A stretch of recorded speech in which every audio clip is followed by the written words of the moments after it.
Shamaa harka fuunee akkam nagaa keessanii hordoftoota Zeenuutuub waan nama ajaa'ibumee mucaa kana dhageeffadha. Mucaa namni isa salphise deebi'ee isa biratti salphate. Garuu gara laafinnaa fi gara bal'inna. Waggaa 17 darbe kana bara 2000 jechaadha barkumee jedhamu. Beela hamaatu ture naannoo ani itti dhaladhee guddadhetti. Namoonni baay'ee waan nyaatan dhabanii agabuu bulaa turan. Akkasuma maatiin koosi waan nyaanu dhabnee agabuu bullee guyyaa tokko. Achi booddee akkuma agabuu bulletti ganama isa agabuu kooni horii tiksuudhaaf horii fuudhee manaa bahe. Yemmuun horii fuudhee bahu armeen koo waan naalaatti dhabdeet ganama utuu ija keessa na laaltee naa mararamtuu mana duuba naannofte waan natti kennitu dhabnaan. Anis horii fuudhee tan laga bu'e halkan agabuun bule daa'ima baay'ee waan an beela'eefin shankoora yookiis agadaasa jedhamu jechaadha. Naannoon ani horii tiksutti jira hateetan cabsadhe kan nama. Achi booddee mukuma tokkoon cabsadhe anumaa cabsatee bahu abbaan shankoora sanaa na qabate. Erga na qabatee booddee inni iyye akka namni birmatutti jechaadha. Namni baay'een hin birmate attuun qabadhe jedhe. Guyyaan isaa guyyaa sanbataa ture nan yaadadha. Biyya keenyatti immoo yemmuu hattuun oolaa hattee sangaa hattee waan hattee wajji yemmuu qabamte gabaa keessa naannessanii itti sirbu namatti kolfisiisu. Namichi kun shankoora muka tokkitti wajjin na qabateetu ani daa'imadha qumxaan uffadhaa luka duwwaan deema. Mucaan kun gabaa keessa naanna'uu qabaa jedhe. Namni baay'een narraa kadhata. Maal jettee mucaa duudaa kana shonkoora baachiftee gabaa keessa naannessitaa jedhaniin. Du'eetu man argama gabaa keessa naa deemuu qabaa. Yookiin 50 saantimiidha yookiin birrii tokkodha shankoorri sun. Namni baay'een narraa kadhate. Waan ija koo duraan banne jaarsi namni guddaan tokko gad jedhee jilba isaa qabate. Dhiisi biyyi maal siin jedhaa. Maal jetteetu shankoora tokkittiidhaaf jettee mucaa kana gabaa keessa naannessitaa jedhaniin. Ani garuu yeroo sanatti isanni gabaa keessa na naannessituu hin taane maqaa warra kooti ilma warra abbaa beeluutte jedhamutu na cannaqaa ture. Isan beela irratti luka koo kana jala qacceedhaan na garafee na fixeera. Isa na garafee na fixa irratti gabaa keessa na afaan naanna'uu jedhe. Isan ani boo'u fuulli koo kun daalachaa'eera beelli na ajjeeseera. Namni narraa kadhatee birrii tokko kennaniifiitu birrii tokkos fudhatee shankoora isaas fudhatee gale. Narraa kadhatanii dadhabanii jechaadha.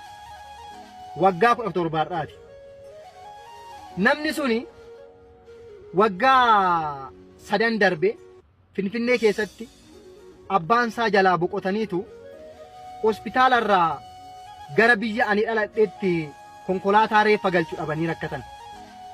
Akkanan Finfinnee jiru na beeku natti bilbilanii ennaananii konkolaataa kaafadhee tan dhaqe.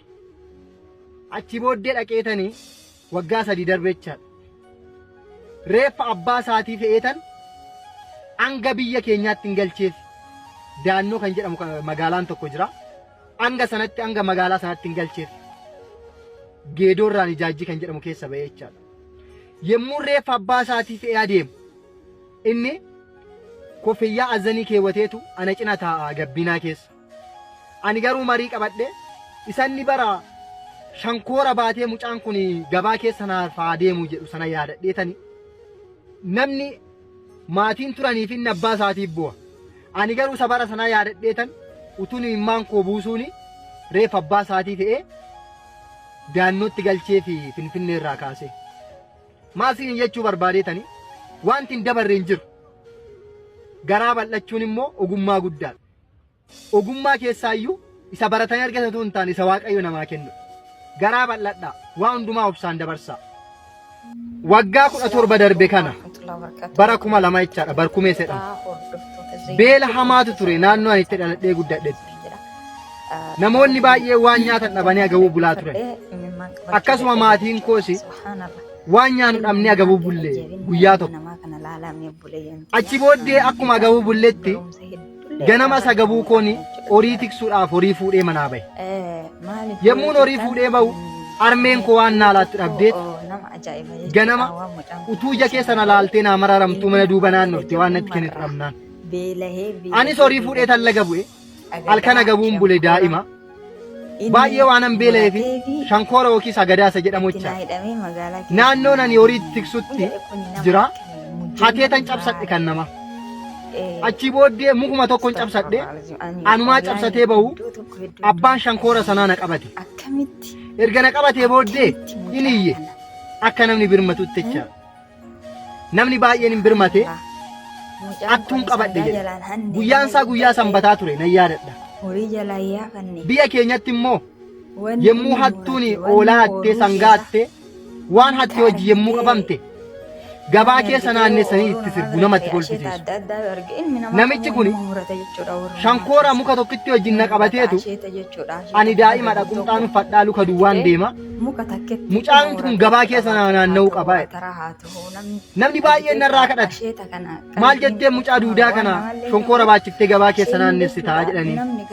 du'eetuman argama gabaa keessa naa deemuu qaba yookiin amsaa saantimiidha yookiin birrii tokkodha shankoori sun namni baay'een narraa kadhate waan ija koo duraan banne jaarsi namni guddaan tokko gad jedhee jilba isaa qabate dhiisi biyyi maal siin jedha maal jetteetu shankoora tokkittiidhaaf jettee mucaa kana gabaa keessa naannessitaa jedhanii ani garuu yeroo sanatti isanni gabaa keessa na naannessituu hin taane maqaa warra kooti ilma warra abbaa beeluutte jedhamutu na cannaqaa ture isan beela irratti luka koo kana caala kana jala qacceedhaan na garafee na fixeera isa na garafee na fixa irratti gabaa keessa na afaanaan na'uu jedhe isan ani boo'u fuulli koo kun daalachaa'eera beelli na ajjeeseera namni narraa kadhate birrii tokko kennaniifiitu birrii tokkos fudhatee shankoora isaas fudhatee gale narraa kadhatanii dadhabanii waggaa 17 namni suni